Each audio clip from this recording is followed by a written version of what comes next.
आज वार्ड क्रमांक 12 मधून आपण बीजेपीच्या तिकिटावर या ठिकाणी उमेदवार म्हणून निवडणूक लढवत आहात.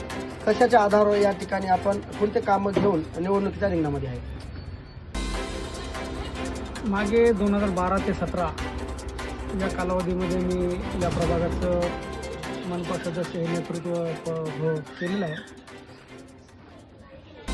त्या 2012 ते 17च्या कालावधीमध्ये आम्ही अजियानगर, प्रसादनगर, कृषी कॉलनी, कृषीनगर, पंचवटीनगर या ठिकाणी भरपूरशी विकासात्मक कामं केलेली आहेत.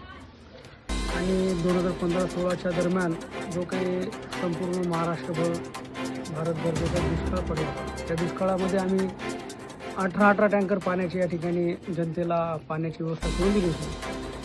तर याची जी आठवण आहे, येथील जनता, येथील नागरिक हे विसरलेले नाहीत. ज्यावेळेस त्यांना माझी उमेदवारी भारतीय जनता पार्टीकडून इथे घोषित झाली असे कळाले, तेव्हा सर्वांनी मला फोन करून सर्वांनी माझं अभिनंदन केलं. आणि मला 2017मध्ये काही तांत्रिक कारणामुळे माझं या ठिकाणी तिकीट कटलं. अपक्ष राहून मला येथीलच जनतेने बोल नका, एक मिनिट. 1000 मताची मला या ठिकाणी मतदान केलं. या जोरावरती मी या ठिकाणी उभं टाकत आहे. वार्ड क्रमांक 12 मध्ये कोणते असे कामं वाटतात तुम्हाला की ते कामं झाले नाहीत आणि तुम्ही निवडून आले, तुम्ही ते कोणी करणार?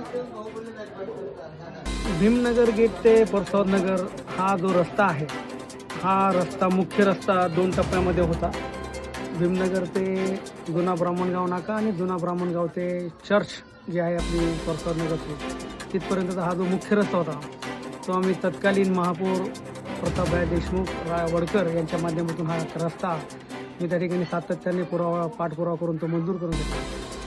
आता राहिलेले जे काही मुख्य रस्ते आहेत, चर्च ते शिरीष परसाद यांच्या घरापर्यंतचा सुद्धा रस्ता मीच केलेला आहे. अजियानगरमधले पण मुख्य रस्ते माझ्याच माध्यमातून झालेले आहेत.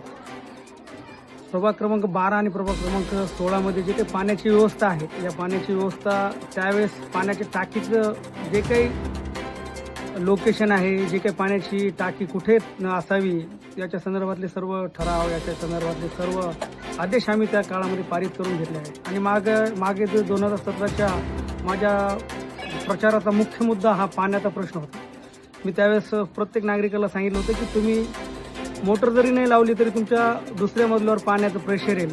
आणि आज लोक तो अनुभव घेत आहेत, जे या ठिकाणी मी काम केलेलं आहे.